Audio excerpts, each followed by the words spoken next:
중국 동포분들이 간병일을 많이 하시거든요. 병원에서 해고를 엄청 당하셨어요. 중국 사람에 의해서 코로나가 이제 전염이 된다. 그래서 동포들이 간병일을 하시는 분들이 이제 중국을 갔다 올 수가 없는 상황이었음에도 불구하고 오로지 중국 동포라는 이유 하나로 간병에서 해고를 당하는 거죠. 이런 일들이 비일비재했습니다.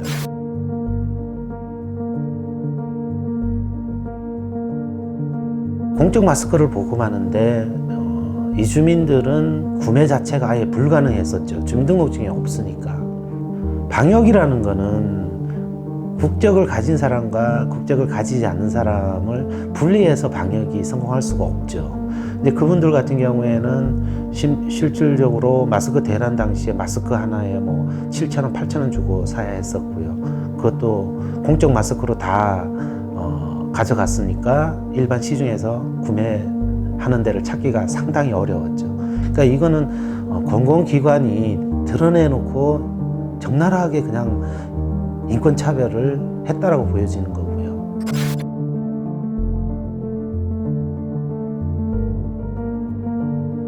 코로나 상황으로 인해서 어려운 사람들은 다 마찬가지고 특히 저소득층들이 더 어려운 상황이잖아요. 이주민들도 대부분이 저소득 상황에 처해 있고 이런 분들은 재난지원금에서 완전히 배제가 됐었죠. 지금도 배제되어 있고 현재 재난지원금을 준 것은 서울시가 유일하죠. 그 부분도 조금 더 자세하게 들여다보면 소득이 있었던 사람만 대상으로 한 거죠.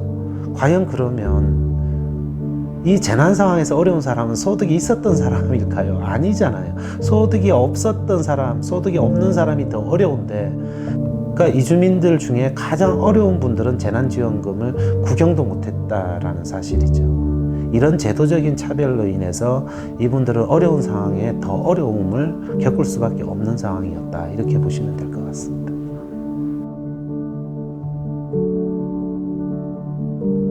일반 국민들이 국가가 제도적으로 차별하기 때문에 저렇게 이주민을 차별하는 것은 당연하다라고 받아들일 수 있다는 거죠. 그렇기 때문에 제도적 차별이 가진 무서움은 심각한 거죠. 다문화라든지 동포라든지 이런 부분들에 대한 인식 개선 말로 할 것이 아니라 제도적 차별을 없애줌으로 인해서 자연스럽게 인식 개선은 일어나는 거거든요.